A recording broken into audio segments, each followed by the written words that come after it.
तुम्हाला काय विचारायचं असेल तर तुम्ही विचारू शकता.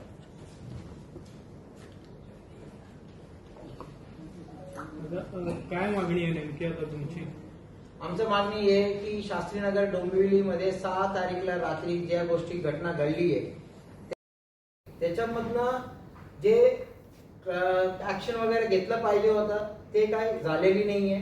आणि जेवढं सपोर्ट डॉक्टरांना असोसिएशनचे बाकी पण काही ते ऑफिस बेरर्स वगैरे आहेत ते इंट्रोड्यूस करून घेतील आणि नंतर तुमचे काही प्रश्न असतील ते आम्ही उत्तर देऊ. कल्याण डोंबिवली महानगरपालिकेत शास्त्रीनगर हॉस्पिटल डोंबिवलीमध्ये 7 जुलैला जे काही घटना घडली आहे त्याच्यानंतर जे हल्ला झालेली आहे डॉक्टरांवरती आणि तिथलं कर्मचारीनंतर जे गोष्टी घडली गेली आहे त्याच्यामुळं आपण 1 दिवसाचा संप त्यावेळेला कल्याणचं अख्खं असोसिएशन सगळ्यांनी त्यावेळेला आपण केलं होतं.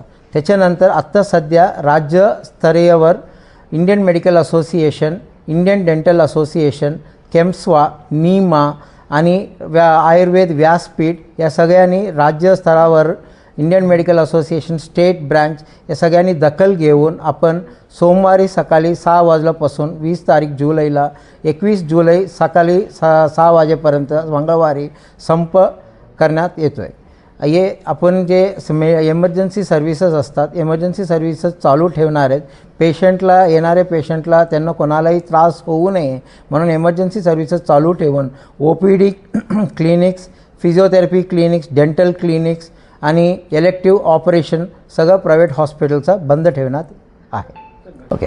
आता जे काही अटक झाली आहे त्याच्यानंतर जे लिगली ॲक्शन घेतलं गेली आहे त्याच्यामधनं कुठलाही आमच्या डॉक्टरचं असोसिएशनमध्ये कोणालाही असं काही सॅटिस्फॅक्टरी नाही वाटलं की जे काही ॲक्शन घेतलं गेली आहे ते असं वाटतं आहे की कुठं ना कुठं ते कमीतरता जाणवलं आम्हाला.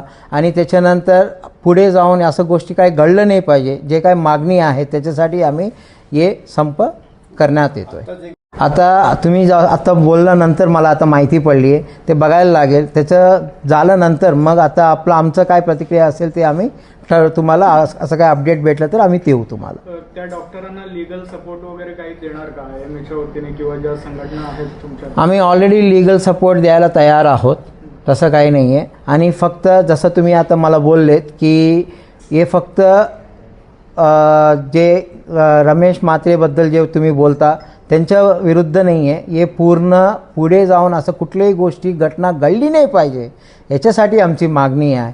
जे मेडिकेअर ॲक्टला सक्त अजून चांगलं इम्प्लिमेंटेशनची गरज आहे किंवा गव्हर्नमेंट हॉस्पिटलमध्ये जे सिक्युरिटी किंवा काउन्सिलर बोललो आपण किंवा आणि जे काही डॉक्टरांचा कमीतरता आहे त्याला सगळं व्यवस्थित पुरवठा करणं आपलं गव्हर्नमेंटचं काम आहे. त्याच्याबद्दल आमचं मागणी आहे. सर पुढची भूमिका काय असणार आहे? कारण की तुम्ही म्हटलं 20 दिवसाचा तुम्ही टाईम देणार आहे त्याच्यानंतर काय?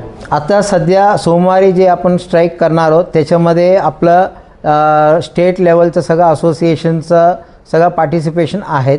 जर आपण 9 तारीख ऑगस्टपर्यंत परत बघणार आहे. जर त्याच्यामधलं काही कुठलंही काय ॲक्शन किंवा अश्युरन्स काय गव्हर्नमेंटकडनं काय आलं नाही तर आपण पूर्ण मार्ड म्हणून असतं medical association of resident doctors आणि किंवा गव्हर्नमेंट असोसिएशनचे काही डॉक्टर्स आहेत ते पण आपला स्ट्राईकमध्ये सामील होतील. आणि त्यावेळेला स्ट्राईक इनडेफिनेट म्हणजे कुठलेही कालावधीपर्यंत नाही, जोपर्यंत मागणी पूर्ण होत नाही तोपर्यंत बेमुदत आपण चालू ठेवणार आहेत.